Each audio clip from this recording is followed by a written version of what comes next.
We're getting started now. When looking at this car, what's the first thing that really comes to mind? No, there's just a driver in this vehicle. When you see it, what do you think? It's an accident. It wasn't an accident. That's good. Anything else? You look at it. The front end is gone. Normally, the front end would be about where I am right now. It's been pushed all the way back. In fact, I used my coat. Got a little coat hanger there. I've never seen that position on a car before, but apparently if you peel it back far enough or get in a bad enough crash, you have this little bar that holds up the pillar between the front doors and the back doors. So in Folsom here, we're all from Folsom, right? Folsom High or Vista? Vista. See, don't get to Folsom High. You guys would be all over me. This is the Eagles. So at Vista, we have crashes in Folsom. Everybody who here has a cell phone? Who do you call? You call your mom when you see an accident. That's good, but that's not going to get you help. How long did the doctor say you have? An hour. So the longer it takes to get emergency people there, the less chance you have of surviving. So calling mom, although good, she could help you, probably not the best thing to do. Calling 911 is the best thing to do. 911, it goes to police. Police say 911, what's your emergency? You say, I have a crash. It's right in front of Mercy Folsom. Hey, we know where that is. They dispatch units. Probably speaking, if you look around, do you see a fire truck here? You do? Do you right now? I don't see one. Typical. Fire guys stay at their station. Police were told to go out, roam around, look for crime. So we're driving around. We will survive. We will come first. We will be the first ones here. So you look like you've always wanted to be a police officer. Guess what? You just passed the academy. Good job. You're off of training. So here's your police vest. So you're the police officer. Dispatch said, hey, go to this big bad crash over there. Give me an arm. There we go. And you come over here and you see this. What's the first thing that goes through your mind when you see this crash? People died, first thing. What else? Anybody else? What's the first thing you see when you see this? It's all crushed up. Yep. I'm thinking, oh my God, this is bad. This isn't a normal crash. This isn't good. People could have died here. Well, what's the first thing you're going to do on scene? You just got here. You tell dispatch, hey, dispatch, I'm here. I'm 97 because we talk in codes. All right, I'm 97. What are we doing now? Try to save the person. Yeah, that's pretty good, right? Everybody? Who here would do something else? Check to see if they're alive? Okay, I don't care about people in this car right now. If you're in this car, I'm sorry. I do not care about you. What's my number one concern at this crash scene? Get it off the road? Okay, that's good. Thank you. Anybody else? Blocked off so nobody else hits the car. Safety for others. I don't care about you. I care about me. Who's going home tonight? I am. If my head's in this car and I'm helping out somebody here and somebody hits me, where does that put us?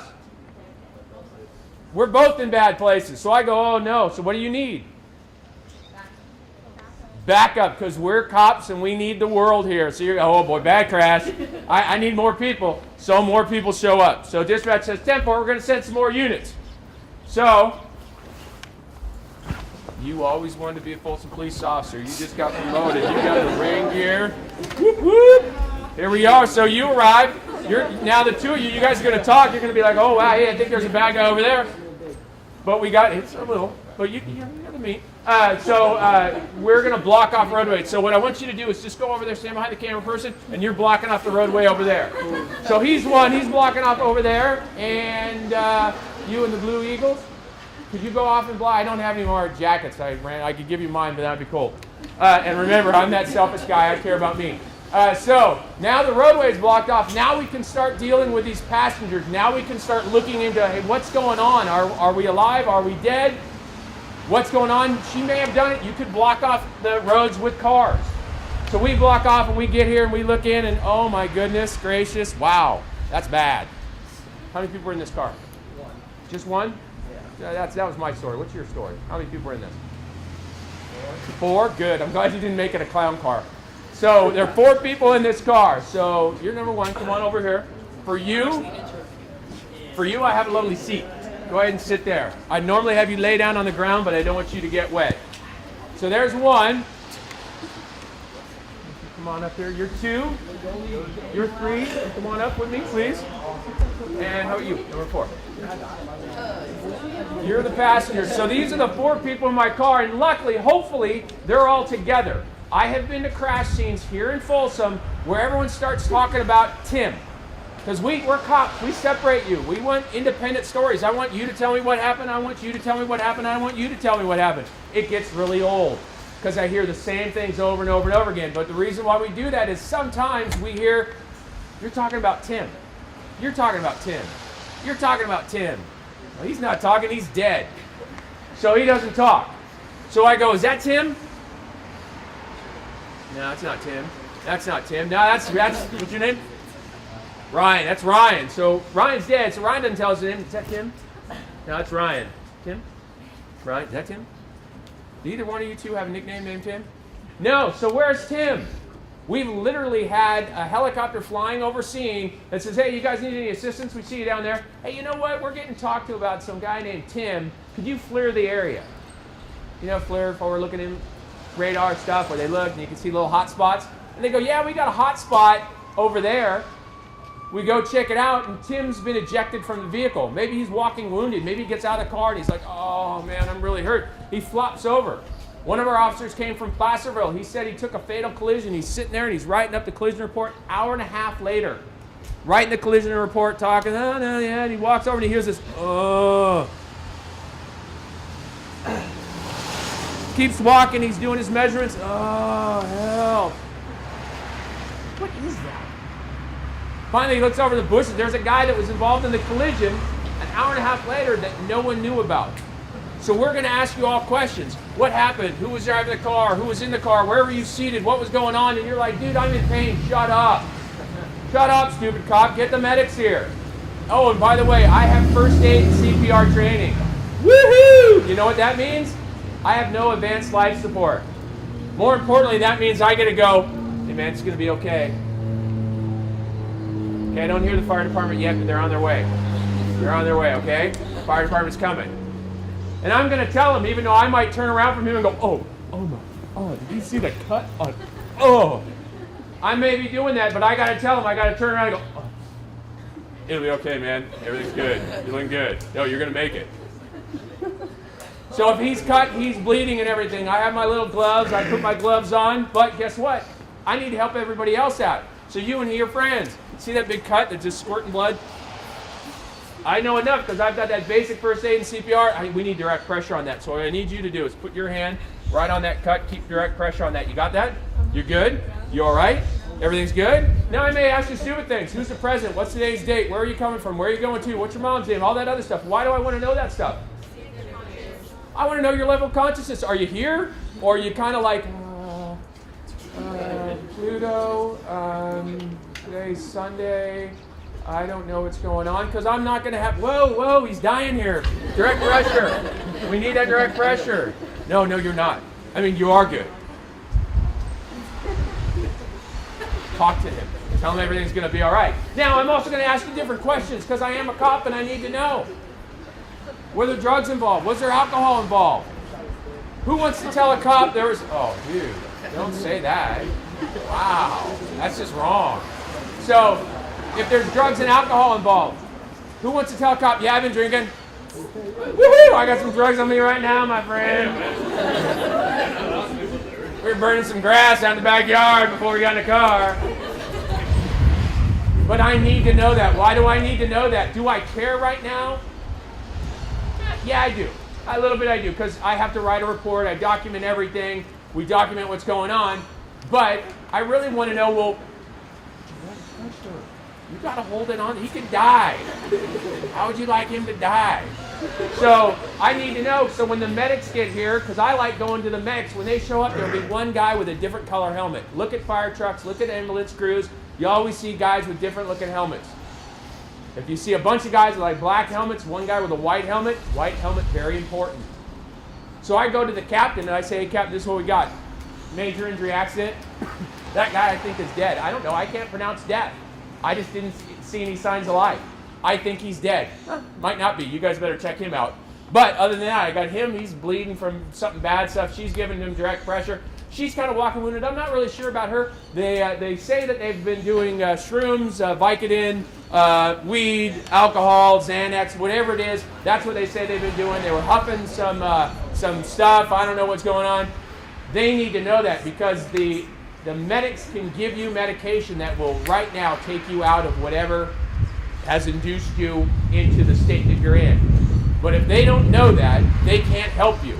They can't tell you where it's hurt. So you're sitting here all, okay, yeah. And you have how long again? 1 hour. Time is ticking. Our response time for the first unit in is about 8 minutes in Folsom. You have 52 minutes left. Do you really want to hold that information back from me? I get it. I'm a cop. Ooh, big bad cop. I don't really care right now. We'll talk later today, choices and consequences. There may be consequences to those drugs you took. But right now, I don't care. Unfortunately for Ryan, Ryan's dead. So for Ryan, he's a slab of meat right now, literally. You saw the pictures of the people in the car with their heads cut off. That's where they remained. In Folsom, you'll remain there for probably 6 to 8 hours. Just laying there. How many people, we talked about cell phones. People drive past with cell phones, taking pictures, because this is cool, isn't it? Until you know somebody in the vehicle, until somebody, a friend of a friend of a friend. We've had people get notified of people being in major injury accidents, their parents, that sort of thing, by people's pictures, Twitter, all that other good stuff. Because, oh, it's pretty cool. Look at that bad crash. Oh, wow, this is pretty cool. Saw a bad crash. Oh, you guys should come by. I don't need more people here. Those people that are on my perimeter spots, doing good? See, he's getting questions that you don't know about right now, where literally I've stood right here, right across from where we are right now. There was a helicopter right there, and I had a lady drive up, stop, and goes, me? Yeah, come here. Yes, ma'am, can I help you? Yeah, could you move that helicopter? I've always loved to fly helicopters. I haven't gotten the training or skill yet. I could try, because I'm a little bit of a smart aleck. Well, the pilot's in it. Son of a gun, he is. The pilot is in that helicopter. Let me go ask him. Hold on. And I walked away, and I got about 20 feet away, and I turned around and came back and said, no, I'm not asking him to move this helicopter. Why are helicopters here? Bad things have happened. That's life. We need to land a helicopter because you only have that hour, and driving you doesn't get you there in time. Whoa, direct pressure. He is dying. He's getting cold. He's getting pale. You need to keep it on there. I thought you guys were friends. Wow. So helicopter, when the helicopters get here. So we're still waiting for medics. The medics haven't gotten here. Does anyone know the difference between a fire engine and a fire truck? I hear yes and I hear no. Someone said yes over here. What does the engine have on it that the truck doesn't, or vice versa? A water thing. A water thing. It's very good. Fire apparatus do have water things, but I think they're all attached with water for things. Well, the truck has ladders. The truck has ladders. The truck has different equipment than the engines do. The engines have ladders, maybe not as big, but they still have ladders. The big thing that the trucks have are the jaws of life. If you look at this car, you can see these little crumple marks here in the middle. And maybe, I don't know if they're on that end, this end, you can see this right here. This is how they got them out. They cut the A pillar there, which is the front pillar. They cut it over here, and they made this a flip-top car. So they snip, flip, and then they're able to get people out. The person driving this car did not survive this collision. The person driving the car that hit this car was drunk, and they did not survive the collision. This is what about probably 130 miles an hour looks like when you have two cars going head-on. So we're here. We're still waiting on medics. Hopefully they came. I don't know where they are. So we're going to keep going. We're going to say that the medics showed up because firemen, and not to be the top fireman kind of thing, firemen don't do anything alone. Cops were all afraid. I got a flashlight on. It's daytime. I don't know. I'm afraid of the dark. So when the fire crew gets here, they're going to bring an engine to begin with probably. When they see this, they're going to bring their truck out, and they're going to bring a medic. They put one person for each occupant. How many occupants do we have? 4. One's Dead? You don't really need to deal with a dead one. Again, slab of meat. The best thing our slab of meat's going to get when the fire truck gets here is I don't carry one of these cool little blankets in my car, but they do. And they come up and they go, all right, yep, you're dead. You're dead. There you go.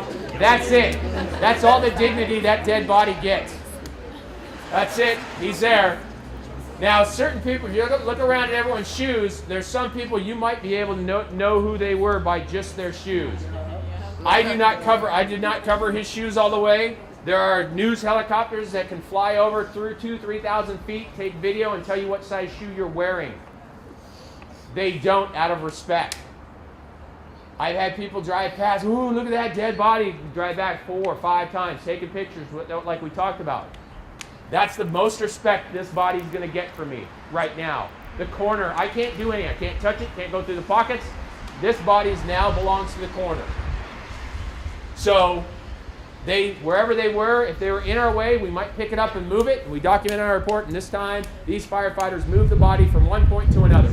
That's it. Then the firefighters will come over and they start doing their primary and secondary treatment. Look, here they come. See, I gotta go like this. Oh, no, you're still bleeding. He is still bleeding. He is so bad, and you are not friends. I would get a new set of friends, seriously, because she won't even hold on to you. See? So, when they get here, I go. So my originating officer, here you are. Here's the medics. They're finally here. When the medics get here, I want you to tell them what happened. What do we got so far? Dead body, you think? Hurt? Pretty bad? Fine person? Walking wounded. All right. Here they come. Go over there and tell them. No, you got to go over there. So you're going to go over there and talk to them about that. While she's doing that, again, we're going to pretend that they came with an engine and they came with some other people. So you've always wanted to be a firefighter. You're my fire captain. You're the engineer, so you're the driver. You're a firefighter. So if the three of you can kind of go over there and maybe look at the patients and everything. So now we need the engine company. So you're an engineer. You're a fire person, you're a fire person, you're a fire person. You are my engine company. So you have to bust out the jaws of life and start working on this car and doing all the stuff that you do there. Blocking it off, that sort of thing, okay? All right. So, fire's just getting here. They're just getting started. They're just doing their thing. And we are probably 10, 15 minutes in. How much time do I have left? 45 minutes. Now we find out, dun, dun, dun, the one person that wasn't doing so well, when they look at him and they have their advanced life support stuff, they think, uh-oh, he's got to go. Helicopter. He is going to get transported with a helicopter. Good? Yeah, that's good. So, the fire department also wants one fire person for each of our victims. So you guys are all staying. Who's my captain on that rig? You're the captain? Oh, dude, you can't be with him then. You're the captain. I'm not the captain. Well, who's the captain? You're the captain. All right, you're the captain now because you guys are doing this. So you're my fire captain. So you're kind of in control of the whole thing. So now you have to set up a landing zone. So for our landing zone, we need an engine and another, at least an engine, and maybe a medic to help block off traffic. The reason for that is anytime a helicopter lands, they want to have an engine company in case, because what can happen with helicopters? They can break, they can blow up, they can crash. You want to have fire right then helping you out. So go ahead and get me another engine company. Doom, doom, doom, you're my engine company. So I need the three of you to go back that way. And you are going to be blocking traffic for them, and so are you. So go back there with the fire people. So they're blocking our scene for our helicopter. Any questions so far in this crash? Yes. You were our truck company. You're taking apart the car. Make it so we can get to those. All right. Hey, did we do good? We were all right. All right.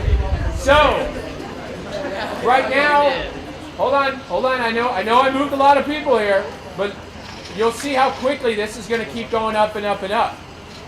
So you've always wanted to fly helicopters. So you're my helicopter pilot. You're my flight nurse. So I want you guys to go fly over there and just kind of hover in the area. They'll be circling. We'll have you land when we need you. So you got to. Okay, our firefighters working on our patients. Here's your transport crew. This guy's the worst. He's the worst. Checking lifeline out here. Oh no. Barely hurt right there. So they're just starting to work on our severely hurt guy.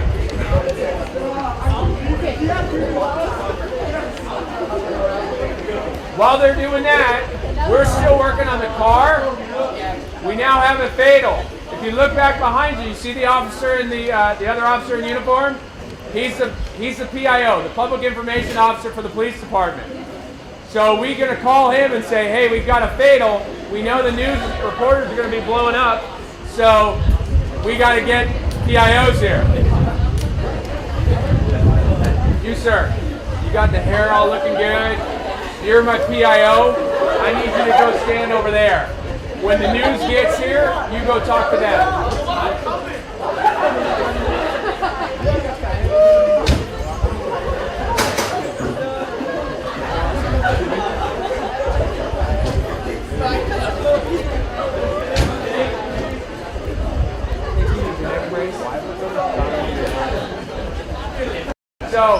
So they're working on him. Sorry. Why don't we, if you have not been given a job yet, come this way. If you have been given a job, kind of stay back behind everybody. So come on down here. Oh. So now all of a sudden, okay, here, listen. Now all of a sudden, it's gone out over the wire. There are people listening to the radio that have heard there's a fatal accident in Folsom. So I need the major networks. You, my dead guy? Oh yeah, good. My dead guy Ryan's over there still. You're Fox 40. Go ask our PIO. There you go. Go ask our PIO. Raise your hand, PIO. Ask him a bunch of questions about the crash. You are News 10.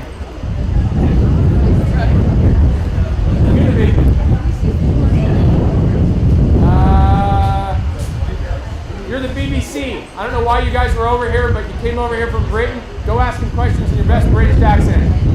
So they're all talking to him about what happened in the crash. How much information are we going to give out as police officers? Hardly any. We're going to say, fatal crash, looking into it. Alcohol may or may not have been a factor. Don't know the identities. Because can we give out any identities? Nope. Coroner gets to do that. And being we have a coroner, we're going to call the coroner up and we're going to have the body snatchers come out. So you're going to be a body snatcher. You're going to be a body snatcher. So I need you guys just go to the back. And no, you two. But you are the coroner. So you look over cause of death and anything. So go ahead and rotate back to the back. So now while they're there, did the ER doctor talk about how much medication you're going to get right here?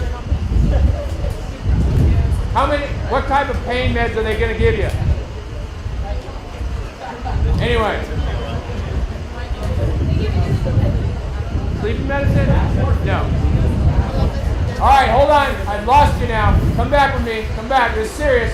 How much pain medicine do you think you're going to get on scene? Absolutely none. How much are you going to get in the hospital? Probably none until they figure out what's going on. One of the things that they do, did he talk about shoving something up your butt? Don't be shocked because this is going to happen. They need to know if you're like him. They don't know, is he paralyzed? What's going on? One of the quickest ways to tell is they take this little bar and they put it up your sphincter, and if you don't go, whoa, what's going on? Then they say, well, maybe they're paralyzed. How fun is that? Oh, and by the way, when you go out on Friday night, hold on, I know that was weird, funny, haha. When you go out Friday nights, Saturday nights, when you go out, when you dress for school, who wears the crappiest clothes you own? Who wears nice clothes? Because they've got some cool little scissors. You guys got scissors? Oh, yeah. See this? This is a bone drill. If they can't get your veins to give you IVs and stuff, they'll drill.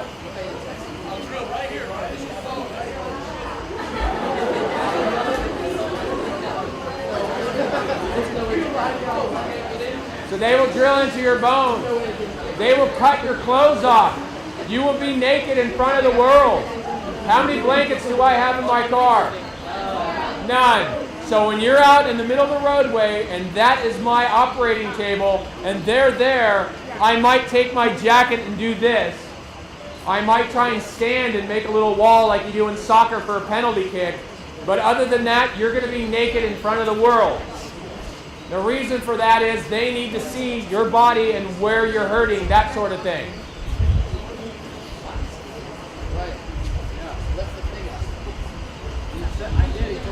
So they've got them hooked up to a bunch of different stuff. They're looking at them. Again, this is all happening fast. I'm trying to find out what was going on. If I didn't get a chance to talk to him beforehand, I'm literally over his head. So here's the deal. In a kind of funny, joking way, a real stage scenario, we just showed you what it could be like in a major injury collision. Most major injury collisions that I've been to could have been prevented by people not drinking, not texting, not driving too fast. It's all about choice. This whole program is based on preventing alcohol and risk-related trauma to youth. You could be in a car with someone that wants to drive faster and faster and faster and thinks that they're the Fast and Furious. You could be in a car with someone drinking and driving. Make the right choice.